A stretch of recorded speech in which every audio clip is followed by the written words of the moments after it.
الحمد لله الذي فضل سيدنا ونبينا وحبيبنا صلى الله تعالى عليه وسلم على العالمين جميعا،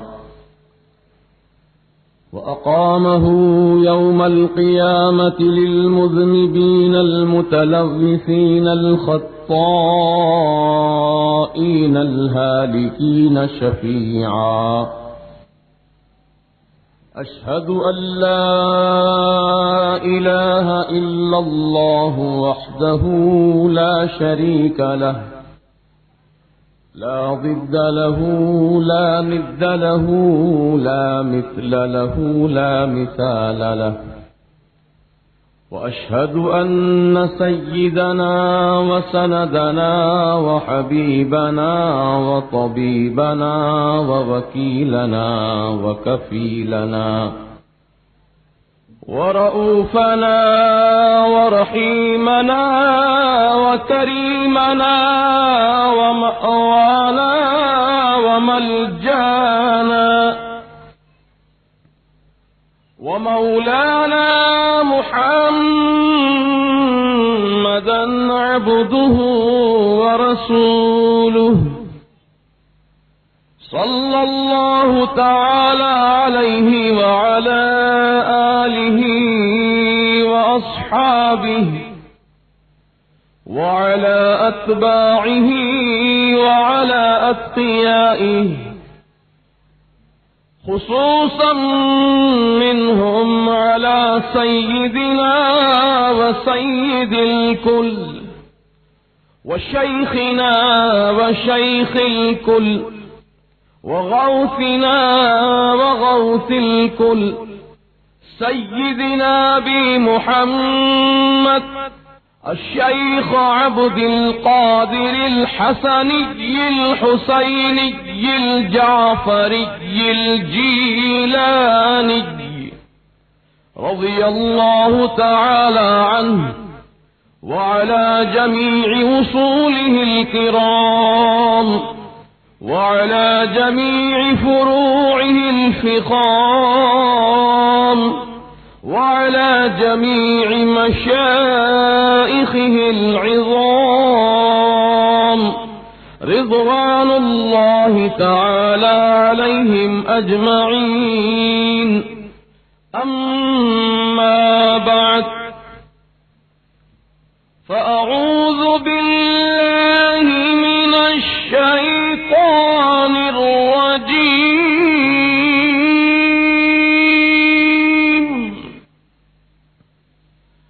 بسم الله الرحمن الرحيم.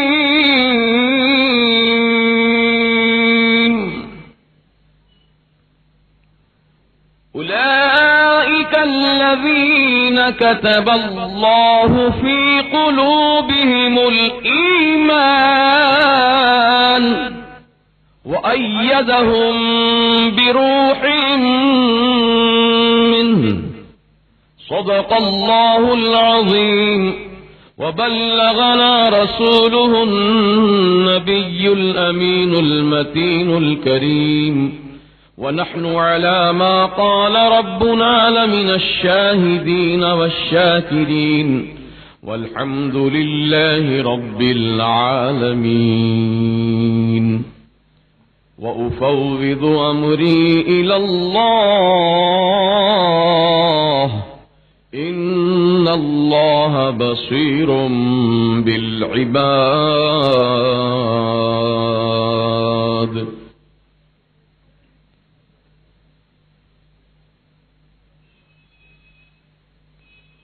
معزز علماء باوقار، تنظیم رضائے مصطفیٰ کے جمیع عہدیدار و اراکین،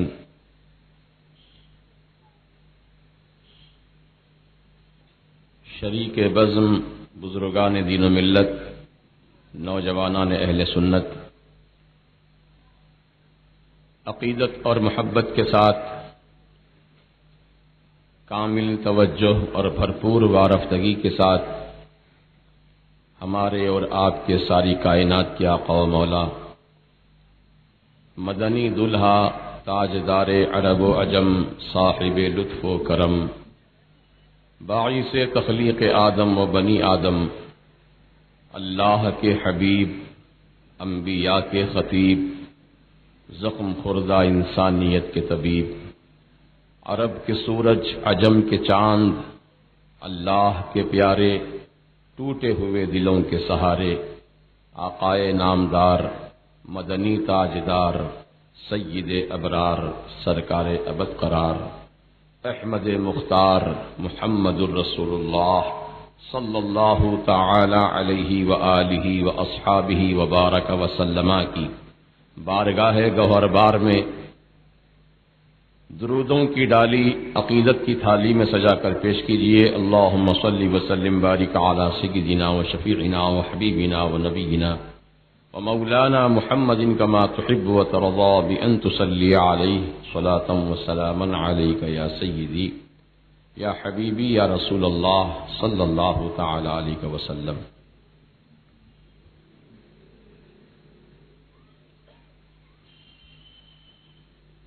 آج کے اس جلسے کا عنوان تحفظ عقائد اہل سنت اور تعارف اعلی حضرت۔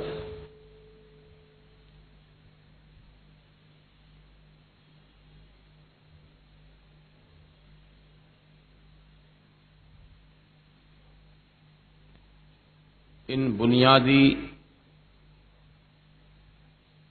عنوانات پر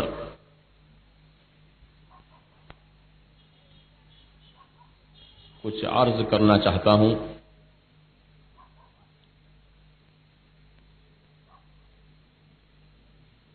الحمدللہ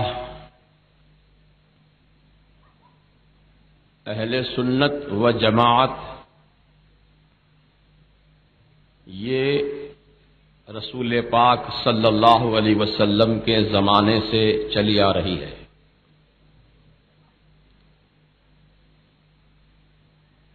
یہ کوئی نئی جماعت، نئی شیرازہ بندی یا نئی تحریک یا نیا فرقہ نہیں ہے۔ اہل سنت و جماعت اللہ کے رسول کے مبارک دور سے چلی آ رہی ہے، اور سارے صحابہ اہل سنت، سارے تابعین، تبع تابعین، ائمہ، مجتہدین، محدثین، مفسرین، جمیع اولیاء کرام،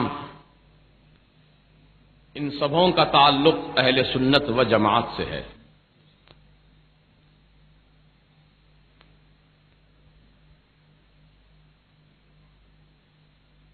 چونکہ مردود شیطان جب جنت سے نکالا گیا تو اس نے چیلنج کیا، اللہ تعالی کے سامنے چیلنج کیا۔ چیلنج کیا تھا اس کا؟ لَأُغْوِيَنَّهُمْ أَجْمَعِينَ،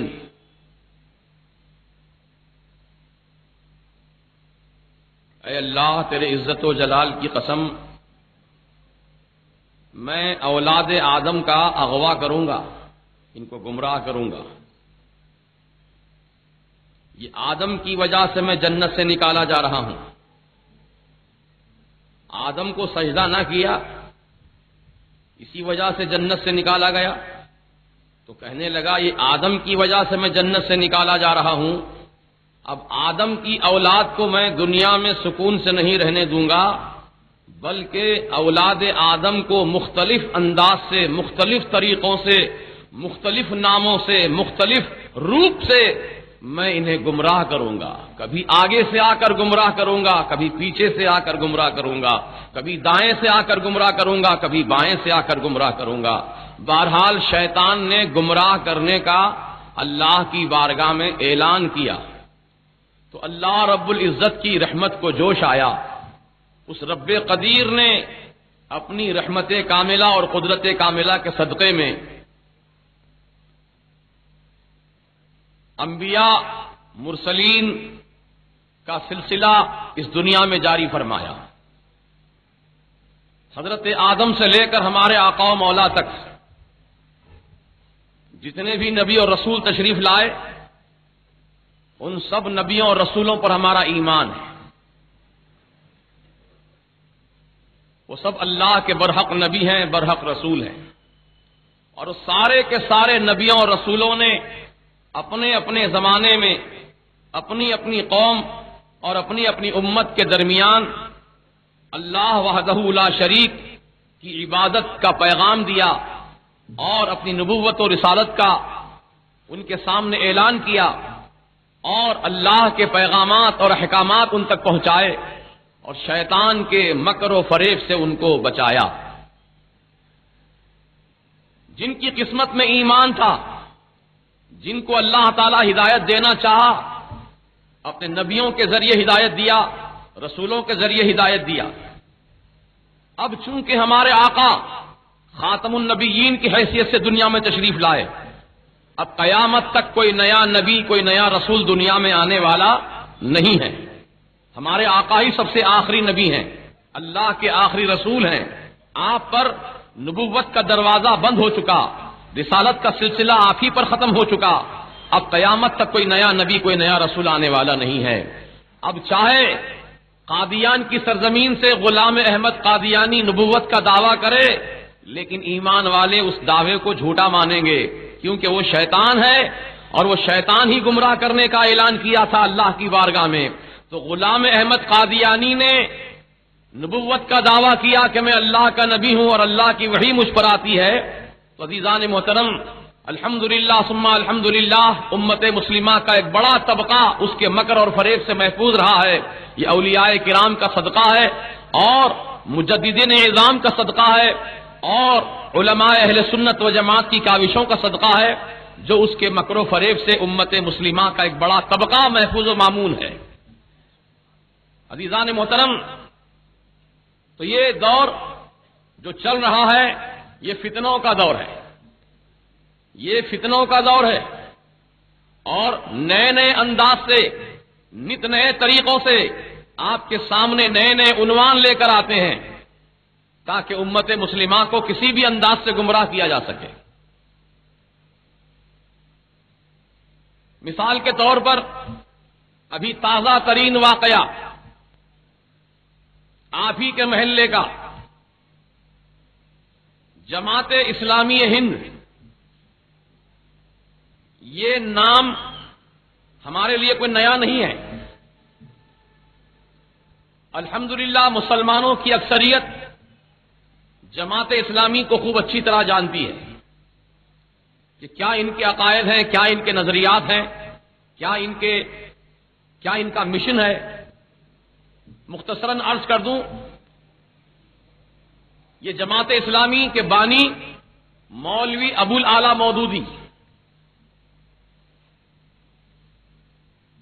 مولوی ابو الاعلی مودودی نے جماعت اسلامی کی بنیاد رکھی.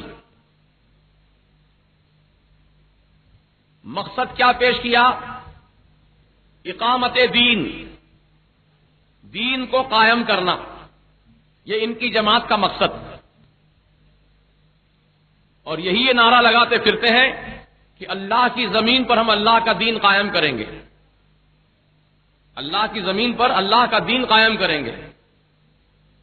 لیکن کوئی ان سے یہ تو پوچھ لے کہ اللہ کے دین کو قائم کرنا بے شک بہت اچھی بات ہے، بہت پیاری بات ہے، لیکن اے مدعیان اقامت دین، ذرا تم خود اپنا جائزہ لو. پہلے یہ دیکھو کہ تم کتنے دین پر قائم ہو، تم کتنے دین اسلام پر قائم ہو. ذرا اپنا جائزہ لو، اپنا لباس دیکھو، اپنی شکل دیکھو، اپنے طور طریقے دیکھو، اپنا لٹریچر دیکھو. یہی وہ جماعت اسلامی ہند ہے جس کے بانی مولوی ابو الاعلی مودودی نے پردہ نام کی کتاب لکھی، اور اس کتاب کے اندر ہمارے آقا کو چرواہا لکھا. لکھنے والا اگر کوئی ہندو ہوتا، غیر مسلم ہوتا، وشوا ہندو پریشد کا لیڈر ہوتا یا آریہ سماج کا کوئی لیڈر ہوتا تو مسلمان کہتے کہ بھائی غیر مسلم نے کہا ہے، وہ تو دشمن رسول ہی ہے. کہا ہوگا ہم اس کی بات پر اتنا تعجب نہیں کرتے، لیکن کلمہ پڑھنے والے، دین کو قائم کرنے کا دعویٰ کرنے والے اس لفظ کو استعمال کر رہے ہیں نبی کی بارگاہ میں جس لفظ کے استعمال پر اللہ تعالیٰ نے قرآن میں قیامت تک پابندی عائد کر دی ہے۔ اب قرآن کی آیت سنیے، یا ایھا الذین آمنوا لا تقولوا راعنا وقولوا انظرنا واسمعوا وللکافرین عذاب علیم۔ یہ پہلے پارے کی آیت، پروردگار عالم نے اس آیت کریمہ میں ارشاد فرمایا، یا ایھا الذین آمنوا، اے ایمان والو، لا تقولوا، تم مت کہو، راعنا، تم راعنا مت کہو، وقول انظرنا، بلکہ تم کہو انظرنا، نظر کرم فرمائیے، انظرنا کہو، واسمعوا، اور خوب غور سے سن لو، وللکافرین عذاب علیم، کافروں کے لیے، انکار کرنے والوں کے لیے، میرا حکم نہ ماننے والوں کے لیے دردناک عذاب تیار کیا گیا ہے۔ آیت کی ابتدا ایمان والوں سے ہو رہی ہے اور آیت کا اختتام کافرین کے ذکر پر ہو رہا ہے، ان کے عذاب علیم کے ذکر پر ہو رہا ہے۔ یعنی اللہ تعالیٰ نے واضح لفظوں میں فرما دیا کہ ماننے والے اس حکم کو وہ ایمان والے ہیں اور نہ ماننے والے وہ کافر ہیں، اور ان کے لیے دردناک عذاب تیار کیا گیا ہے۔ تو راعنا عربی کا ایک لفظ ہے جس کے دو معنی نکلتے ہیں۔ راعنا کے ایک معنی ہے ہماری رعایت کیجیے، ہماری رعایت کیجیے۔ انہیں صحابہ کرام رسول پاک کی بارگاہ میں حاضر رہتے اور سرکار مدینہ علیہ السلام کے فرمودات عالیہ کو سنتے، آپ کے ارشادات عالیہ کو سماعت کرتے۔ اگر کوئی بات دوبارہ سننے کی تمنا ہوتی تو صحابہ اس طرح عرض کرتے تھے، راعنا یا رسول اللہ، اے اللہ کے رسول، جو ابھی آپ فرما رہے تھے آقا، آپ دوبارہ فرما دیجئے، رعایت فرمائیے ہماری، ہم تاکہ ان الفاظ کو ذہن نشین کر لیں۔ تو صحابہ راعنا کہہ کر نیت کیا کرتے تھے؟ رعایت کیجئے، ہماری رعایت کیجئے آقا، مہربانی کیجئے آقا۔ لیکن یہی لفظ دشمنان رسول ذرا کھینچ کر بولتے تھے، راعینا راعینا راعینا، تو اس کے معنی ہوتے تھے اے ہمارے چرواہے، اے ہمارے چرواہے، اے ہمارے چرواہے۔ یعنی رسول کو چرواہا کہہ کے مخاطب کرتے تھے، اے بکریاں چرانے والے، جانوروں کو چرانے والے، اے چرواہے، اے چرواہے۔ تو اللہ تعالیٰ نے اس لفظ کے ایک معنی کو جو چرواہے کے نکلتے ہیں، اللہ تعالیٰ نے اس لفظ پر پابندی عائد کر دی قیامت تک کے لیے کہ اے ایمان والو، اب میرے نبی کی بارگاہ میں راعینا نہ کہنا، میرے نبی کو راعینا کہہ کے مخاطب نہ کرنا۔ اگر تمہیں کچھ کہنا ہی ہو تو یوں کہنا، انظرنا یا رسول اللہ، انظرنا یا حبیب اللہ، انظرنا یا رسول اللہ، اے اللہ کے رسول نظر کرم فرمائیے۔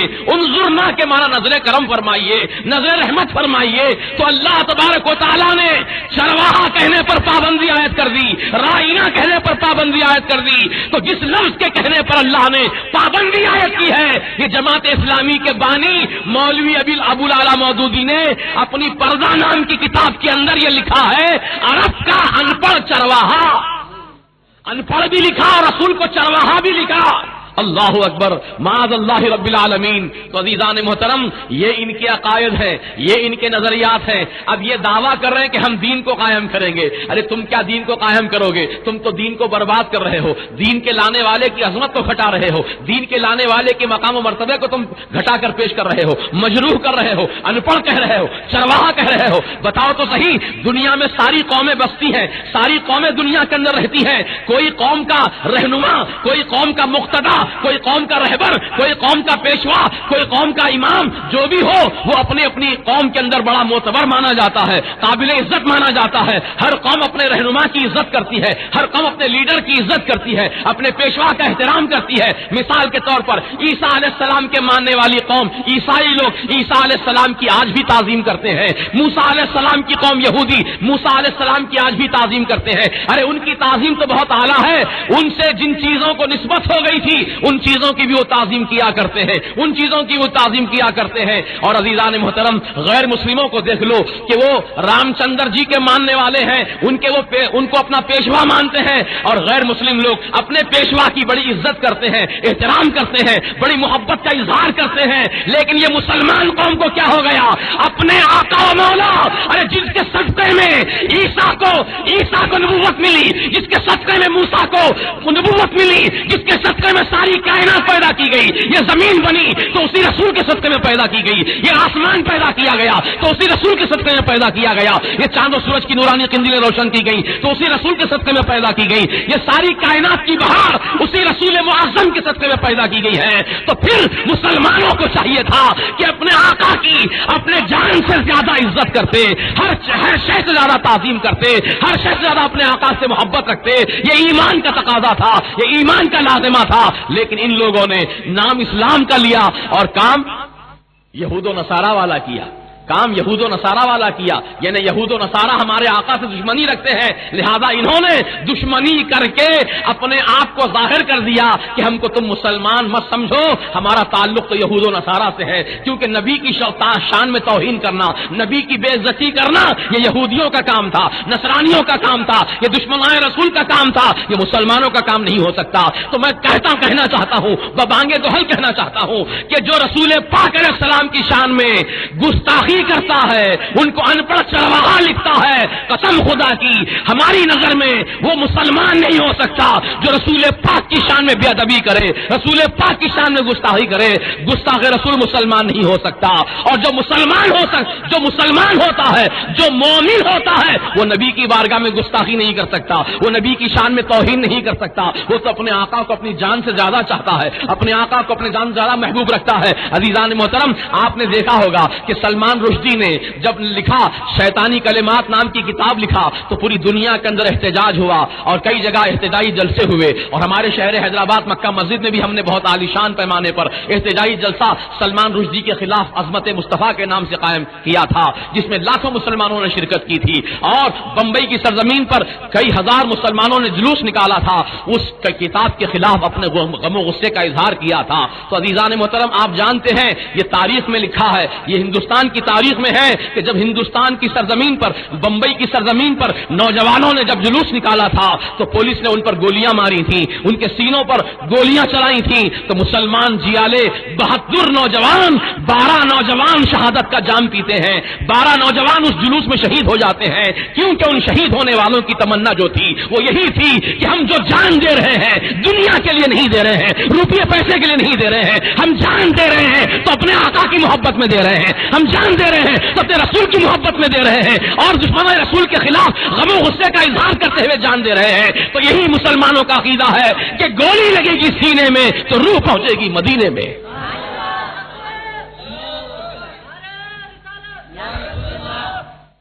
تو یہ دشمنان اسلام کا کام ہوتا ہے نبی کی شان میں توہین کرنا، نبی کی عظمت کو گھٹانا۔ مسلمان نہیں کر سکتا یہ کام، جو مسلمان ہوگا وہ ایسا کام ہرگز نہیں کر سکتا، یاد رکھو آپ۔ تو اب کہنے کا مطلب اور مدعا میرا یہ ہے کہ انہوں نے اپنا روپ تو ظاہر کر دیا، اور انہوں نے اپنے تمام عقائد کو کتابوں میں چھاپ کر عام کر دیا، اب کوئی ڈھکی چھپی بات تو رہی نہیں، سب جانتے ہیں ان کے عقائد کیا ہیں، ان کے نظریات کیا ہیں، ان کی تعلیمات کیا ہیں۔ تو اب نئے نام سے، نئے عنوان سے، نیا روپ لے کر، نیا چہرہ لے کر، نیا مکھوٹا لے کر ہماری قوم کے درمیان آئے ہیں۔ اب رہبری کریں گے تمہاری، ہم رہبر کا رہبر بن کر آئے ہیں۔ رہبر کے معنی ہوتے ہیں راستہ دکھانے والا۔ رہبر کے یہ معنی نہیں ہوتے ہیں کہ راستہ دکھانے کا دعویٰ کر کے راستے میں لوٹ لے اس کو، راستے میں لوٹ لینا یہ رہزن کا کام ہے، اور رہبر کا کام راستہ دکھانا ہوتا ہے، سچائی کا راستہ، عشق رسول کا راستہ، محبت رسول کا راستہ، تعظیم رسول کا راستہ ہے، خدا کی محبت کا راستہ، خدا کی رضا کا راستہ، صراط مستقیم۔ یہ تمام راستوں کی نشاندہی کرنے والے، ان تمام راستوں پر چلانے والے، لے کر چلنے والے، ان کو سچے معنی میں رہبر کہا جا سکتا ہے۔ لیکن یہ تو رہبر کے روپ میں رہزن ہے جو ہمارے درمیان نئے عنوان سے آئے ہیں، نیا ٹائٹل لے کر آئے ہیں، اور پھر طرفہ تماشا یہ ہے کہ جامع نظامیہ کے مفتی صاحب کو بھی اس میں شریک کیا گیا اور ان کے ہاتھوں سے ٹیلرنگ سینٹر کا افتتاح عمل میں آیا۔ عوام کو بتا دیا جائے کہ نظامیہ کے علماء بھی ہمارے ساتھ ہیں۔ جامع نظامیہ جس کو اے مسلمانوں تم اہل سنت و جماعت کا ادارہ سمجھتے ہو، وہ ادارے کے مفتی صاحب بھی ہمارے ساتھ ہیں۔ دیکھو اگر ہم غلط ہوتے تو جامع نظامیہ کے مفتی صاحب ہمارے پاس کیوں آتے؟ یہ نظریہ قائم کرنے کے لیے، یہ عوام کو ذہن دینے کے لیے یہ سارے کھیل کھیلے جا رہے ہیں، یہ سارے معاملے آپ کے درمیان واقع ہو رہے ہیں۔ لیکن میں پوری وضاحت کے ساتھ کہنا چاہتا ہوں کہ آج کے دور میں جو نام نہاد مفتیان کرام ہیں، انہوں نے گستاخان رسول کی تائید کی ہے اور گستاخان رسول کی تکفیر کا انکار کیا ہے، اور انہوں نے صاف الفاظ میں لکھ دیا کہ ہم ان کی تکفیر نہیں کرتے۔ یعنی اشرف علی تھانوی ایک بہت بڑے مولانا گزرے ہیں تبلیغی جماعت کے، انہوں نے انگریزوں کے کہنے پر، برٹش گورنمنٹ کے اشارے پر قرآن کا غلط ترجمہ کیا، حدیث کا غلط مفہوم بیان کیا، دین اسلام کی تعلیمات کو مسخ کر دیا، کتابیں چھاپیں، فری تقسیم کی گئیں یا کم قیمت میں اس کو بانٹا گیا، اور آج عالم یہ ہے کہ گھر گھر فتنہ پھیلا ہوا ہے، شہر شہر میں فتنہ پھیلا ہوا ہے۔ یہ برٹش گورنمنٹ پر بکنے والے، ان کے پیسے پر اپنے ایمان کا سودا کرنے والے، انہوں نے قرآن کا ترجمہ غلط لکھ دیا۔ چند نمونے پیش کرتا ہوں، سن لو۔ قرآن کی پہلی آیت بسم اللہ الرحمن الرحیم ہے نا، قرآن یہیں سے آغاز ہو رہا نا بھائی، بسم اللہ الرحمن الرحیم۔ اب یہ اور بات ہے کہ ہم بسم اللہ پڑھنے سے پہلے اعوذ باللہ پڑھتے ہیں، کیونکہ اللہ کا حکم ہے فَإِذَا قَرَأْتَ الْقُرْآنَ فَاسْتَعِذْ بِاللَّهِ مِنَ الشَّيْطَانِ الرَّجِيمِ۔ جب تم قرآن پڑھنا چاہو تو اللہ تبارک و تعالیٰ کی پناہ لے لو شیطان مردود کے شر سے، یعنی اللہ کی پناہ میں آ جاؤ، کیونکہ شیطان بھٹکانے کا وعدہ کر کے آیا تھا نا، تم کو گمراہ کر سکتا ہے، اس لیے تم اللہ کی پناہ میں آ جاؤ، پھر قرآن کی تلاوت کرو۔ تو دوستو اور بزرگوں، تو بسم اللہ الرحمن الرحیم کا انہوں نے ترجمہ یہ لکھا، شروع کرتا ہوں میں اللہ کے نام سے جو بڑا مہربان ہے اور رحم فرمانے والا ہے۔ شروع کرتا ہوں میں اللہ کے نام سے۔ دعویٰ کچھ اور ہو رہا ہے اور عمل کچھ اور ہو رہا ہے۔ اب الفاظ پہ آپ غور کیجئے، شروع کرتا ہوں میں، تو کہاں سے شروع کر رہے ہیں؟ بولیے، شروع کرتا ہوں میں اللہ کے نام سے۔ شروع کرتا ہوں، شروع کا لفظ پہلے بیان کیا، پھر کرتا ہوں، پھر میں، پھر اس کے بعد اللہ کا نام لیا۔ پہلے میں بول رہے ہیں، بعد میں اللہ کا نام، جبکہ اللہ کا نام پہلے لینا چاہیے تھا نا۔ اور شروع کرتا ہوں میں اللہ کے نام سے، یہ ترجمہ لکھا اور یہ مردوں کے لیے لکھا۔ عورت اگر کوئی ترجمہ پڑھنا چاہے اس بسم اللہ شریف کا تو وہ کیا ترجمہ کرے گی؟ کیا عورت بھی یہی پڑھے گی، شروع کرتا ہوں میں؟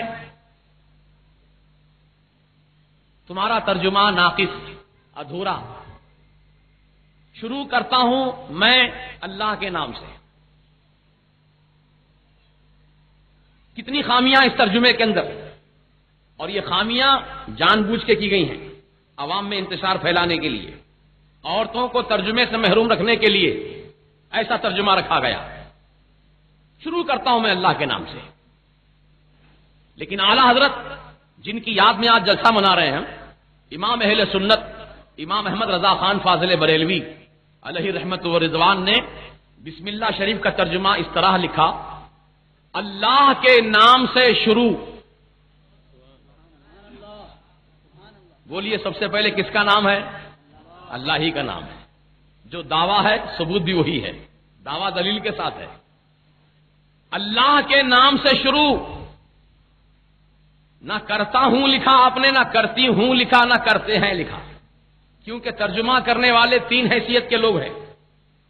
ایک مرد آدمی ہے، وہ پڑھے گا کرتا ہوں، عورت کرتی ہوں، اور جو عورت نہ ہو، مرد بھی نہ ہو، وہ کیا کرے گا؟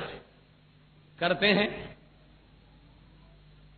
تو ان کا ترجمہ صرف مردوں کے لیے ہے. شروع کرتا ہوں میں اللہ کے نام سے، مرد حضرات پڑھ لے، عورت نہ پڑھے اور درمیان والا نہ پڑھے. لیکن اعلی حضرت کا ترجمہ دیکھو کہ کتنی نفاست ہے اس ترجمے کے اندر.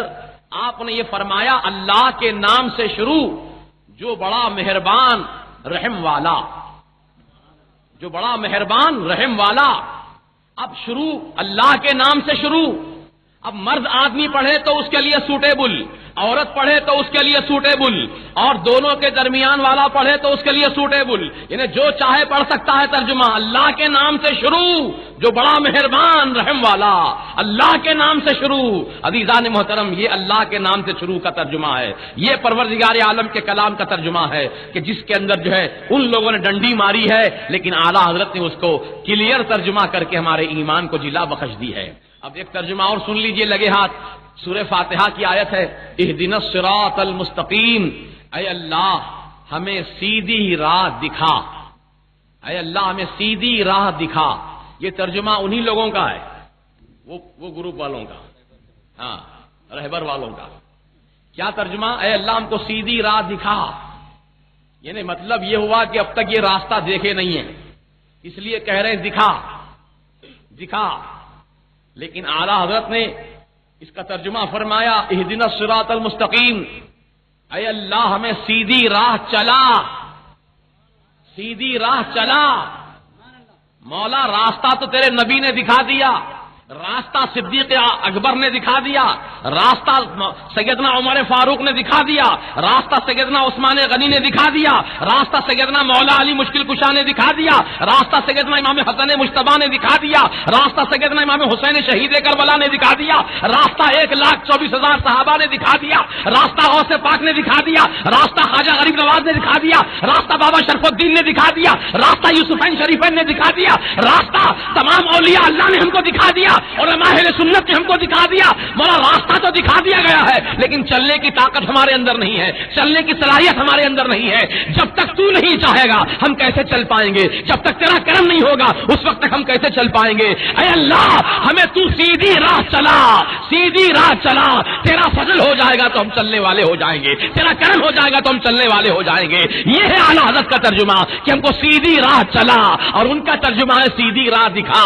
اس لیے وہ اب تک بھٹک رہے ہیں، راستہ ہی نہیں دیکھے بیچارے، اس لیے بھٹک رہے ہیں گلی گلی کوچا کوچا ڈگر ڈگر نگر نگر. الحمدللہ ہم سنی جماعت کے مسلمان راستہ دیکھنے والے ہیں. الحمدللہ آپ چلنے کی اللہ کی بارگاہ میں معروضہ کر رہے ہیں. مولا تو ہم کو چلاتا رہے صراط مستقیم پر، مولا ہم کو صراط مستقیم پر چلاتا رہے. مولا تیرا فضل و کرم ہمارے شامل حال رہے گا تو ہم گناہگار صراط مستقیم پر چلتے رہیں گے. اور ہمیشہ مولا ہم کو صراط مستقیم پر چلاتا ہی رہے. جب تک یہ جسم میں جان باقی ہے صراط مستقیم پر چلاتا رہے. جب تک یہ سانس کا تار باقی ہے ہم کو صراط مستقیم پر چلاتا رہے. تو اللہ کی بارگاہ میں ہم یہی عرض کرتے ہیں مولا ہم کو صراط مستقیم پر چلا. اب اور آگے بڑھیے. انہی کے مولوی نے ترجمہ لکھا وَلَمَّا يَعْلَمِ اللَّهُ الَّذِينَ جَاهَدُوا. میں اس کا ترجمہ کرنے سے پہلے آپ سے ایک سوال کرنا چاہتا ہوں، آپ سوچ سمجھ کر جواب دیجئے. یہ بتائیے آپ کہ اللہ تعالی عالم الغیبی والشہادہ ہے؟ بولو ہے نا؟ الحمدللہ اللہ تعالی ہر غیب و ظاہر کا جاننے والا ہے. اللہ کے علم سے کوئی چیز بھی باہر نہیں ہے. اللہ سب جانتا ہے. میرے دل میں کیا چھپا ہوا اس کو بھی جانتا، آپ کے سینے میں کیا چھپا ہوا اس کو بھی جانتا ہے. رات کی اندھیری میں کالے پہاڑ پر کالی چونٹی بھی چلتی ہے تو اللہ اس کو بھی جانتا ہے. بولو جانتا ہے کہ نہیں جانتا ہے؟ جانتا ہے. ماں کے پیٹ میں بچہ ہے کہ بچی، اللہ اس کو بھی جانتا ہے. کس کے سینے میں کیا بھید چھپا ہوا ہے اللہ اس کو بھی جانتا ہے. عالم الغیبی والشہادہ اس کی شان ہے.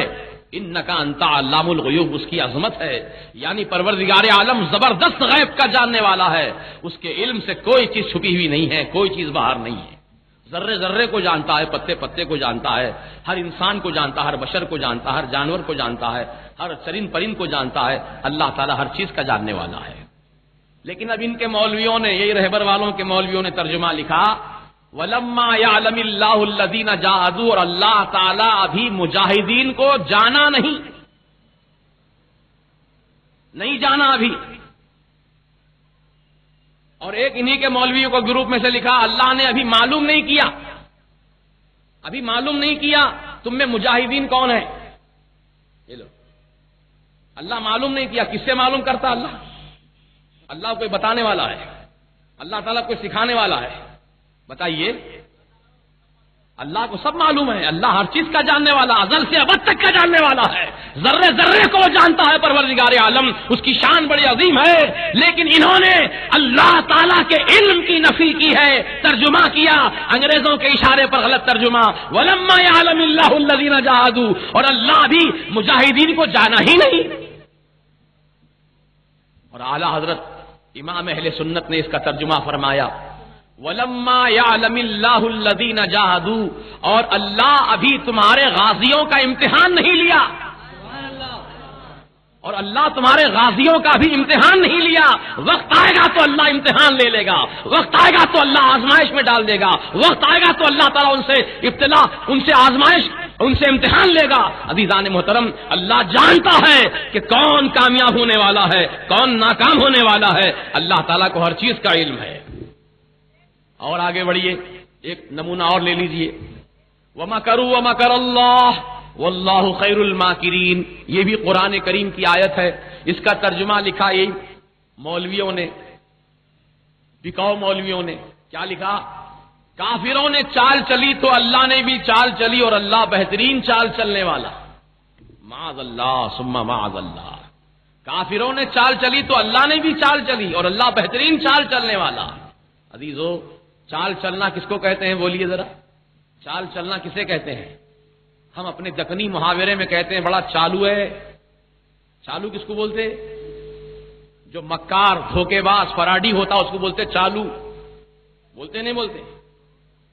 تو اللہ تعالیٰ کے لیے ایسا لفظ کہنا جو اس کی شان و عظمت کے خلاف ہو. اللہ تعالیٰ چال چلنے والا ہے. اللہ چال چلتا، اللہ تو چلنے پھرنے سے پاک ہے. اللہ تعالیٰ مکر اور فریب سے پاک ہے. اللہ تعالیٰ کسی کو دھوکہ نہیں دیتا. اللہ تعالیٰ کسی سے جھوٹا وعدہ نہیں فرماتا. اللہ تعالیٰ جھوٹ نہیں فرماتا. اللہ تعالیٰ فراڈ نہیں کرتا. اللہ ان سب نقائص سے پاک و صاف ہے. اللہ کی ذات منزہ اور مبرہ ہے، ہر عیب سے پاک ہے اللہ کی ذات. تو پھر اللہ کو چال چلنے والا کہنا اللہ پر گویا عیب لگانا ہے، اللہ کی ذات پر حرف گیری کرنا ہے. اور اللہ کی ذات جبکہ پاک و صاف ہے، ہر عیب سے پاک و صاف ہے. لیکن میرے اعلیٰ حضرت نے کیا ترجمہ فرمایا، آپ سنو اس کا.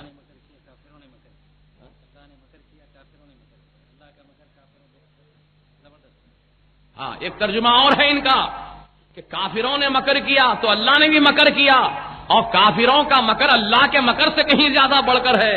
عزیزان محترم، یہ اللہ تعالیٰ کے مکر کو چھوٹا کہہ رہے ہیں اور کافر کے مکر کو بڑا کہہ رہے ہیں. یہ اللہ تبارک و تعالیٰ کی شان میں نہ جانے کیسے کیسے انداز سے گستاخیاں انہوں نے لکھی ہے. لیکن میرے اعلیٰ حضرت کی علمیت پر قربان جائیے، ان کے صحیح ترجمے پر قربان جائیے. میرے اعلیٰ حضرت نے کیا ترجمہ فرمایا، وَمَكَرُوا وَمَكَرَ اللَّهُ، اور کافروں نے فریب دینا چاہا. کافروں نے فریب دینا چاہا. وَمَكَرَ اللَّهُ، اور اللہ تعالیٰ نے خفیہ تدبیر کی. وَاللَّهُ خَيْرُ الْمَاكِرِينَ، اور اللہ تعالیٰ بہترین خفیہ تدبیر کرنے والا. کتنا پاکیزہ ترجمہ، ایمان افروز ترجمہ ہے.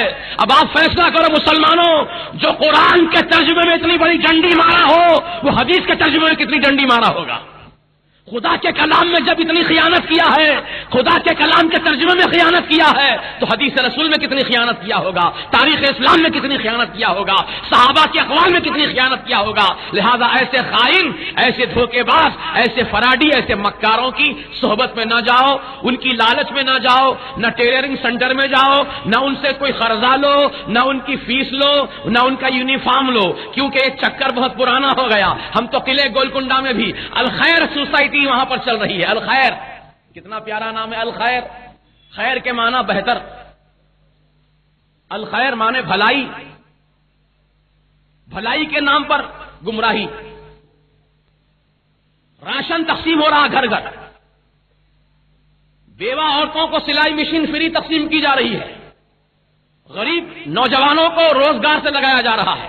بظاہر دیکھنے میں بہت اچھا کام نظر آتا ہے، لیکن عزیزو یہ روپیہ پیسہ دے کر آپ کو کاروبار لگانے والا ایسے ہی بیوقوف نہیں ہے جو آپ کو روپیہ پیسہ دے کر کاروبار لگا کے دے رہا ہے. اس کے پیچھے بہت بڑا راز ہے, بہت بڑا مطلب ہے. وہ چاہتا ہے کہ روپیہ پیسے سے آپ کو خرید لیا جائے اور خرید کر پھر آپ سے وہ کام لیا جائے جو کام جو ہے گمراہی کا کام ہے, جو بدعقیدگی کا کام ہے, وہ کام آپ سے لینا چاہتا ہے. لہذا مسلمانوں, آپ بھوکا رہنا پسند کرو, بھوکے رہنا پسند کرو, لیکن اپنے ایمان کا سودا مت کرو, اپنے عقیدے کا سودا مت کرو. اعلی حضرت امام اہل سنت مجدد دین و ملت امام احمد رضا خان فاضل بریلوی علیہ رحمت و رضوان نے جو تعلیمات آپ نے پیش کی, جو تمام حقائق کا آپ نے اظہار کیا, ان تمام باتوں کی طرف بھی انشاءاللہ میں ضمناً توجہ آپ کی لے جاؤں گا. لیکن اب فی الوقت اتنا سنتے چلیے کہ ان لوگوں نے قرآن کے ترجمے میں کتنی بڑی خیانت کی ہے, کس انداز سے گمراہی کا ترجمہ پیش کیا ہے. اور ایک نمونہ سن لیجئے. یہ تو اللہ کی شان کی بات تھی, اب رسول کی عظمت و شان کے متعلق ان کا کیا خیال ہے, کیا ان کا عقیدہ ہے. سورہ فتح 26واں پارہ, انا فتحنا لک فتحا مبینا لیغفر لک اللہ ما تقدم من ذنبک وما تأخر. اس کا ترجمہ انہی کے مولویوں نے لکھا ہے, اے محمد ہم نے آپ کو کھلم کھلا فتح دی تاکہ اللہ آپ کے اگلے پچھلے گناہ بخشے, آپ کے اگلے پچھلے گناہ اللہ بخشے. یعنی رسول پاک علیہ السلام گناہگار ہیں, معاذ اللہ ثم معاذ اللہ, اور رسول پاک علیہ السلام کے گناہ اللہ معاف کر دیا. رسول کیا گناہگار ہو سکتے ہیں؟ ہرگز نہیں. وہ تو گناہگاروں کو گناہوں کے راستے سے نکال کر نیکیوں کے راستے پر چلانے کے لیے آتے ہیں. خود آقا نے اپنی زبان پاک سے ارشاد فرمایا, غریب تھا کہ تم جہنم کے ایندھن میں گر پڑتے, میں تمہاری کمر بند کو پکڑ کر کھینچتا ہوں اپنی طرف تاکہ تم جنت کی بہاروں میں چلے جاؤ. رسول پاک علیہ السلام ہم کو جہنم میں گرنے سے بچانے کے لیے آئے ہیں, جہنم میں ڈھکیلنے کے لیے نہیں, جہنم سے بچانے کے لیے آئے ہیں اور جنت کی بہاروں میں پہنچانے کے لیے آئے ہیں. نبی گناہگار نہیں ہو سکتا, نبی معصوم ہوتے ہیں. بولو, نبی معصوم ہوتے ہیں. معصوم کے معنی ابتدا سے لے کر انتہا تک, آغاز سے لے کر اختتام تک, یعنی محض سے لے کر لحد تک زندگی نبی کی معصوم ہوتی ہے. ہر لمحہ ان کا معصوم ہوتا ہے. نبی سے گناہ سرزد نہیں ہو سکتا. اللہ تبارک و تعالیٰ ان کو تمام گناہوں سے محفوظ رکھتا ہے, گناہوں سے بچائے رکھتا ہے. جیسا کہ قرآن پاک میں حضرت بی بی زلیخا کا واقعہ بیان کیا گیا کہ انہوں نے یوسف علیہ السلام کو گناہ پر رغبت دلائی تھی, گناہ پر ابھارا تھا, لیکن یوسف علیہ السلام اکیلے ہونے کے باوجود, کمرے بند ہونے کے باوجود, دروازوں پر تالے لگے ہونے کے باوجود آپ بھاگے جا رہے ہیں, دوڑے جا رہے ہیں. کیوں بھاگے جا رہے ہیں؟ آپ جانتے تھے کہ گناہ عظیم ہے اور اللہ تبارک و تعالیٰ کی بارگاہ میں پناہ لیتے ہیں, مولا اس گناہ سے مجھ کو بچا لے, اس گناہ سے مجھ کو بچا لے. تو اللہ تبارک و تعالیٰ نے اپنے نبی کو بند کمرے کے اندر تنہائی کے عالم میں گناہ سے محفوظ رکھا ہے. یہ شان ہوتی ہے نبیوں کی, وہ گناہ نہیں کرتے ہیں, گناہوں سے معصوم ہوتے ہیں. لیکن انہوں نے لکھ دیا ہمارے آقا کے متعلق, اے محمد ہم نے آپ کو کھلم کھلا فتح دی تاکہ آپ کے اگلے پچھلے گناہ اللہ معاف کرے. لیکن میرے اعلیٰ حضرت نے کیا ترجمہ کیا, آپ سنو ایمان افروز ترجمہ, انا فتحنا لک فتحا مبینا, بے شک اے حبیب ہم نے تم کو روشن فتح دی, اے حبیب ہم نے تم کو روشن فتح دی. لیغفر لک اللہ ما تقدم من ذنبک وما تأخر, تاکہ اللہ آپ کے سبب سے اگلوں اور پچھلوں کے گناہ بخشے, اگلوں اور پچھلوں کے گناہ بخشے. آپ کی وجہ سے, آپ کی وجہ سے, آپ کی صورت دیکھ کر, آپ کی رحمت کی شان دیکھ کر اللہ تعالیٰ اگلوں اور پچھلوں کے گناہ بخشے گا. اے اللہ کے رسول, بے شک آپ تو شفیع المذنبین ہیں, آپ رحمت للعالمین ہیں. اے اللہ کے حبیب آپ رحمت والے آقا ہیں. سرکار شفاعت کا صحرا آپ ہی کے سر باندھا جانے والا ہے, شفاعت کا تاج آپ ہی کے سر رکھا جانے والا ہے. مقام محمود اللہ تعالیٰ آپ ہی کو عطا فرمانے والا ہے. اور مقام محمود کیا ہے؟ صحابہ نے پوچھا کہ یا رسول اللہ مقام محمود کیا ہے جس کا ذکر قرآن میں کیا گیا ہے؟ عسیٰ ان یبعثک ربک مقام محمودا, القریب آپ کا رب آپ کو مقام محمود پر فائز فرمائے گا. تو اے حبیب یہ مقام محمود کیا ہے؟ تو آقا نے فرمایا یہ شفاعت, وہ شفاعت کا مقام ہے, میں شفاعت کروں گا قیامت کے دن. اور صحابہ نے پوچھا تھا یا رسول اللہ محشر کے میدان میں جبکہ سارے انسان سارے انسان جمع ہوں گے، حضرت آدم سے لے کر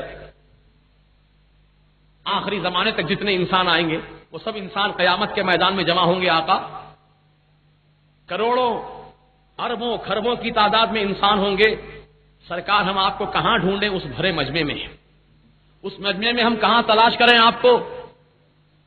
تو سرکار مدینہ علیہ السلام نے فرمایا تھا کہ 3 مقامات پر مجھے تلاش کرنا، 3 مقامات پہ ڈھونڈنا مجھ کو، میں ان 3 جگہوں میں سے کسی نہ ایک جگہ تم کو نظر آ جاؤں گا۔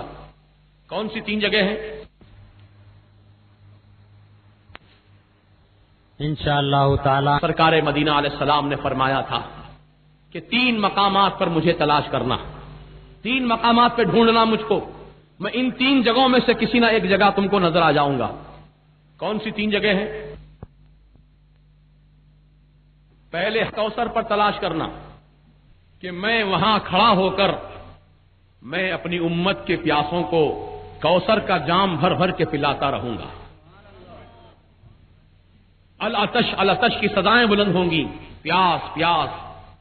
دیکھو اب گرمی کا موسم چل رہا ہے، دوپہر کے وقت میں آپ کہیں سفر کر رہے ہوں اور پانی آپ کے پاس نہ ہو، حلق سوکھ کر کانٹا ہو گیا ہو اور تھوک بھی کڑوا ہو گیا ہو کہ تھوک نگل کر کے اپنی تھوڑی سی حلق کو تر کر لیں، تھوک بھی نہیں آ رہا ہو، ایسے عالم میں آپ پیاس کی کتنی شدت محسوس کرتے ہیں اور کتنا آپ کو پانی کی تلاش ہوتی ہے اور کس کس انداز سے آپ پانی ڈھونڈتے ہیں، اور اگر نظر نہ آئے تو خرید کر پینے کی کوشش کرتے ہیں۔ لیکن قیامت کا دن ہوگا، ہولناک دن ہوگا، محشر کا میدان ہوگا اور پسینے کا دریا بہتا ہوگا، وہاں پر سورج سوا نیزے کی بلندی پر اتر آئے گا، زمین انگار کی طرح تانبے کی طرح سرخ ہو جائے گی اور اللہ کا قہر برستا ہوگا۔ ایسے عالم میں زبانیں باہر نکل رہی ہوں گی، ماں اپنے اکلوتے بچے کو بھول جائے گی، بھائی بھائی کو بھول جائے گا، شوہر بیوی کو بھول جائے گا، بیوی شوہر کو بھول جائے گی، کسی کی کسی کو فکر نہ ہوگی، سب کو اپنی اپنی جان بچانے کی فکر ہوگی۔ ایسے عالم میں سرکار مدینہ رحمت والے سرکار اپنے مبارک ہاتھوں سے کوثر کا جام بھر بھر کے عطا فرمائیں گے۔ تو عزیزو، رسول پاک علیہ السلام نے فرمایا پہلے مجھے حوض کوثر پر تلاش کرنا، اس کے بعد پلے صراط پر، جب میری امت پلے صراط سے گزرے گی تو میں پلے صراط کے کنارے کھڑا ہو کر رب کی بارگاہ میں عرض کر رہا ہوں گا، رب سلم امتی، رب سلم امتی، رب سلم امتی، اے اللہ میری امت کو اس پلے صراط سے سلامتی کے ساتھ گزار دینا، سلامتی کے ساتھ گزار دینا، سلامتی کے ساتھ گزار دینا۔ ہاں، جبرائیل امین سدرہ نشین اپنا نورانی پر پلے صراط پر بچھائیں گے اس امت کے لیے، اور یہ امت محمدیہ سیدنا جبرائیل علیہ السلام کے نورانی پر کے اوپر سے چلتی ہوئی چلی جائے گی۔ یہ مقام سرکار کے صدقے میں ہم کو ملا ہے۔ اور حضور نے فرمایا میزان عمل کے پاس مجھے تلاش کرنا، جہاں نیکیاں اور گناہ تولے جا رہے ہوں گے ترازو میں، اس ترازو کے پاس مجھے تلاش کرنا۔ وہ ترازو کیسی ہوگی؟ کوئی بنیے کی ترازو نہیں ہوگی، چھٹاک 2 چھٹاک، کلو 2 کلو تولنے کی ترازو۔ وہ ترازو کے متعلق تفسیر میں آیا ہے کہ وہ ترازو کا ایک ایک پلڑا اتنا بڑا، اتنا بھاری بھرکم ہوگا کہ ترازو کے ایک پلڑے میں اگر 7 آسمان اور 7 زمین رکھ دیے جائیں تو ایسے معلوم ہوگا کہ 7 روپے کے سکے رکھے ہوئے ہیں۔ وہ ترازو کے پلڑے میں 7 زمین 7 آسمان ایسے معلوم ہوں گے کہ 7 سکے پڑے ہوئے ہیں۔ اللہ اکبر! وہ ترازو اتنی بڑی ہوگی ترازو، اور حضور کیا کر رہے ہوں گے؟ اپنی امت کی بخشش کا سامان کر رہے ہوں گے۔ ایک امتی کے گناہ بہت زیادہ ہوں گے، نیکیاں بہت کم ہوں گی۔ آقا فوراً اپنی جیب سے پرچی نکالیں گے، ایک کاغذ نکالیں گے اور نیکیوں والے پلڑے میں رکھ دیں گے۔ امتی دیکھے گا کہ سرکار مدینہ علیہ الصلوۃ والسلام جس امت کے نیکیوں والے پلڑے میں وہ کاغذ کا ٹکڑا آپ رکھیں گے تو نیکیوں کا پلڑا بھاری بھرکم ہو جائے گا، وزنی ہو جائے گا۔ وہ امتی عرض کرے گا، یا رسول اللہ آخر یہ کاغذ میں ہے کیا چیز جو میری نیکیوں کا پلڑے کو اتنا وزنی بنا ڈالی؟ تو میرے آقا فرماتے ہیں، یاد کر دنیا میں تو نے اس کاغذ کے اوپر مجھ پر ایک مرتبہ درود شریف لکھا تھا، درود شریف تو نے لکھا تھا اس کاغذ کے اوپر، یہ وہی کاغذ ہے جو آج تیری نجات کا ذریعہ بن رہا ہے۔ اللہ! تو ہمارے آقا تو رحمت والے سرکار وہ شفاعت والے آقا، وہ شفاعت کا تاج انہیں کے سر باندھا گیا ہے. تو ایسے نبی کے متعلق کہنا کہ نبی کے اگلے پچھلے گناہ بخش دیے، بلکہ نہیں، بلکہ اللہ تعالیٰ اپنے نبی کی صورت سے، اپنے نبی کی وجہ سے امت کے گناہ بخشے گا، امت کے گناہ معاف فرمائے گا. یہ مراد ہے وہاں. اور سورہ ضحیٰ کی ایک آیت کا ترجمہ بھی سن لیجئے، وَوَجَدَكَ ضَالًّا فَهَدَىٰ. یہ سورہ ضحیٰ کی آیت ہے. اس آیت کا ترجمہ یہی رہبر والے مولویوں نے لکھا ہے، اے محمد ہم نے تم کو شریعت سے بے خبر پایا سو ہدایت کا راستہ دکھا دیا. معاذ اللہ ثم معاذ اللہ. ہم نے تم کو بھٹکتا پھرتا پایا تو ہدایت دے دی. کسی نے لکھا اے محمد ہم نے تم کو گمراہ پایا تو تم کو راستہ ہدایت کا دے دیا. نہ حضور کبھی گمراہ ہوئے، نہ کبھی بھٹکتے پھرے، نہ کبھی شریعت سے بے خبر ہوئے، بلکہ میرے آقا تو اللہ کی بارگاہ سے ہدایت یافتہ دنیا میں تشریف لائے ہیں. ثبوت قرآن سے میں پیش کرنا چاہتا ہوں. اللہ پاک نے فرمایا هو الذی ارسل رسولہ بالہدی ودین الحق. اللہ کی وہ ذات ہے جس نے اپنے رسول کو دنیا میں بھیجا، ہدایت کے ساتھ بھیجا اور سچے دین کے ساتھ بھیجا. ایسا نہیں کہ دنیا میں آنے کے بعد ہدایت دی گئی ہو. ارے دنیا میں آنے سے پہلے ہی وہ ہادی بن کر آ رہے ہیں، وہ داعی اللہ بن کے آ رہے ہیں، سراجا منیرہ بن کے آ رہے ہیں، بشیر و نذیر بن کے آ رہے ہیں. یہ اللہ تبارک و تعالیٰ نے اپنے حبیب کو مقام و مرتبہ عطا فرما دیا. تو یہ لکھے ہیں ترجمہ اس کا، وَوَجَدَكَ ضَالًّا فَهَدَىٰ. اے محمد ہم نے تم کو گمراہ پایا تو ہدایت دے دی. لیکن اعلیٰ حضرت کیا فرماتے ہیں اس آیت کا ترجمہ؟ اعلیٰ حضرت نے لکھا اے حبیب ہم نے تم کو اپنی محبت میں خود رفتہ پایا تو اپنی طرف راہ دی. اے محبوب ہم نے تم کو اپنی محبت میں خود رفتہ پایا. یعنی حضور علیہ الصلوۃ والسلام غار حرا تشریف لے جاتے تھے. آپ تو جانتے ہیں واقعہ، حضور غار حرا تشریف لے جاتے تھے، صبح سے شام تک غار حرا میں تشریف رکھتے تھے اور آپ اللہ کی یاد میں مصروف ہو جاتے تھے، اللہ کے ذکر میں مصروف ہو جاتے تھے، اللہ کی بندگی اور اس کی عبادت میں مصروف ہو جاتے تھے. تو اللہ تعالیٰ اسی کیفیت کو بیان فرما رہا ہے، اے محبوب ہم نے تم کو اپنی محبت میں ڈوبا ہوا پایا، اپنی محبت میں خود رفتہ پایا، اپنی محبت میں کھویا ہوا پایا. اے محبوب ایسے ہماری محبت میں آپ ڈوبے ہوئے تھے کہ جبرائیل بھی آ کر آپ کو کہتے ہیں اقرا پڑھو اقرا پڑھو تو آپ کہتے تھے مانا بھی قاری میں نہیں پڑھتا. ہماری محبت میں آپ ایسے ڈوبے ہوئے تو ہم نے اپنی طرف راہ دی. یعنی معراج کی شب آپ کو اپنی بارگاہ میں دلہا بنا کر بلایا. اللہ تعالیٰ تو اپنے نبی کی عظمت بیان کر رہا ہے اور یہ چور دین کے نبی کی عظمت کو گھٹا رہے ہیں. بتاؤ یہ تم دین کو قائم کرنا چاہتے ہو؟